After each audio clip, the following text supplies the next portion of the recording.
Salut, alors désolée pour l'image. On se retrouve pour une théorie que je vais devoir découper en plusieurs vidéos puisque je peux pas envoyer des vidéos trop longues.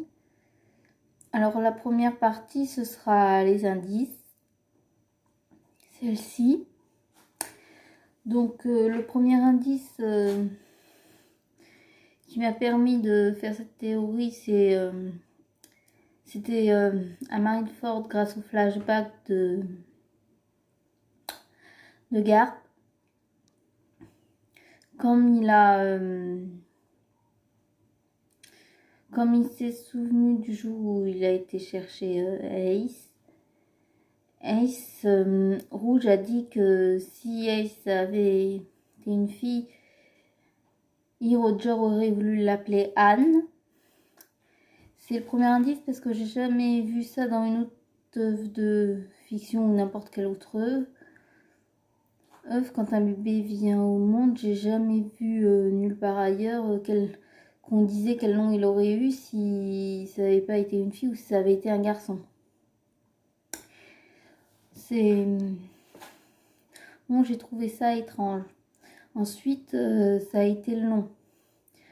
Il est bien connu que Roger a le même caractère et pas mal de goûts similaires à ceux de Luffy. Donc, par conséquent, Anne, c'est un peu étrange parce que Luffy, il aime bien les noms bizarres et donc je suppose que Roger aussi aimait les noms étranges. D'ailleurs, il appelait son fils Ace. Mais il voulait appeler sa fille Anne s'il en avait eu une. Je me suis demandé pourquoi. Bon, peut-être en hommage à quelqu'un. Selon moi, ça se va. Deuxième truc étrange, c'est au retour des Sabondi. Dans le flashback de Rayleigh, on voit Roger, il ressemble très pour très à Luffy. Bien sûr, Oda avait dit que c'était pour qu'on puisse comparer leur voyage, mais si c'était le cas, il aurait simplement fallu qu'il ait le même caractère ou le même chara-design. Là, il a absolument les deux.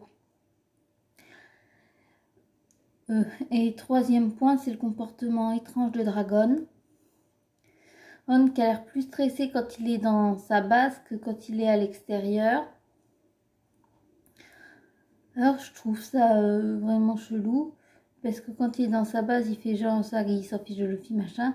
Mais comme il est à l'extérieur, comme par exemple à l'Octone, c'est clair que on voit plus comment qu'il est réellement en fait.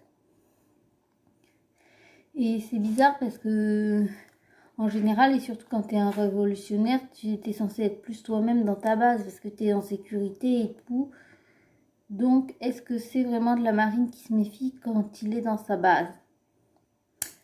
Voilà. Les premiers points sont posés. Je passe à la prochaine vidéo très bientôt.